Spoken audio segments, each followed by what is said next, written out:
کیا ریڈیو کے تھرو ہم لوگوں کو ایجوکیٹ کر سکتے ہیں؟ پاکستانی فوج کے تعلقات عامہ کے شعبے ISPR کے اشتراک سے ہونے والے اس سیمینار میں مقامی FM ریڈیو اسٹیشنز کے نمائندوں نے بھی شرکت کی۔ منتظمین کا کہنا تھا کہ ریڈیو ہو، ٹیلی ویژن یا اخبارات، پاکستانی میڈیا میں ذمہ داری اور معاشی اقدار میں مثبت تبدیلی لانے کی کوشش کا رجحان اور خواہش پیدا کرنے کی ضرورت ہے۔ ہمارے معاشرے میں جو عدم برداشت ہے، جو تشدد کا ایک لہر ہے، وائلنس جس کو کرنا چاہیے،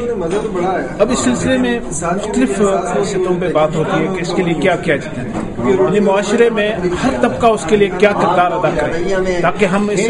سلسلے میں جو ہے برداشت کے کلچر کو بڑھا سکیں اور وائلنس کو کم کر سکیں۔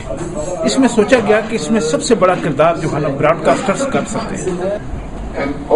پاکستان میں ریڈیو اور خاص طور پر FM ریڈیو کتنا مؤثر ہے، معاشرے میں مثبت تبدیلی لانے کے لیے یہ میڈیا کیا کردار ادا کر رہا ہے اور ملک میں شدت پسندی اور عدم برداشت کے بڑھتے ہوئے رجحان کو روکنے میں اس میڈیا کو کس طرح استعمال کیا جا سکتا ہے۔ یہ وہ نقطہ تھا جو دن بھر جاری رہنے والے سیمینار کے دوران ملک کے طول و عرض سے آئے تعلیم اور سماجی شعبے کے ماہرین کے درمیان موضوع بحث بنا رہا۔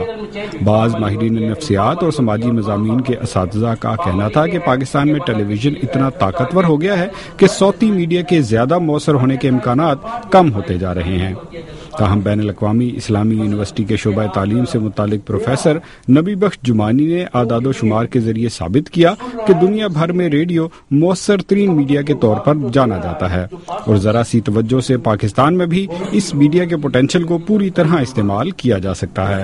یہ ایک قسم کا مفروضہ ہے، اس پہ ریسرچ ہوئی ہے، لیکن اگر کسی وہ آپ عام فہم کے لوگوں کے لیے تو یہ مفروضہ اسٹرانگ ہے، اس کو مان جائیں گے، لیکن پڑھے لکھے بندے کو اور ایڈوانس لیول پہ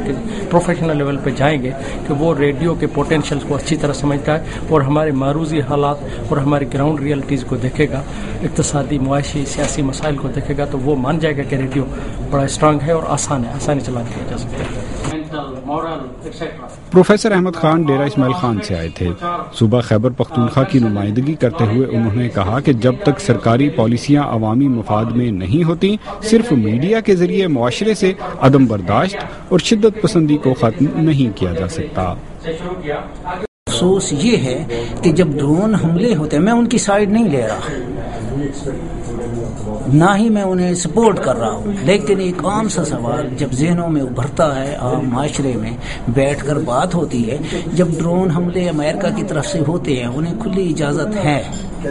اور اس کی خاطر کوئی روک ٹوک نہیں ہے۔ ایسے افراد جس کے پورے خاندان فوت ہو گئے ہیں، ہلاک ہوئے ہیں یا بمبارمنٹ کا نشانہ بنے ہیں، ان کی املاک ختم ہو گئی ہیں، تو کیا وہ شخص اکیلا اگر شومی قسمت باہر رہا ہے اور اس نے یہ سنا ہے تو کیا اس میں برداشت کا مادہ پیدا ہوگا؟ پاک فوج کے تعلقات عامہ کے شعبے کے سربراہ میجر جنرل اطہر عباس نے کہا کہ طاقت کا استعمال کسی مسئلے کا حل نہیں ہے اور پاکستانی فوج بھی اسی اصول کو پالیسی کے طور پر اپنائے ہوئے ہے۔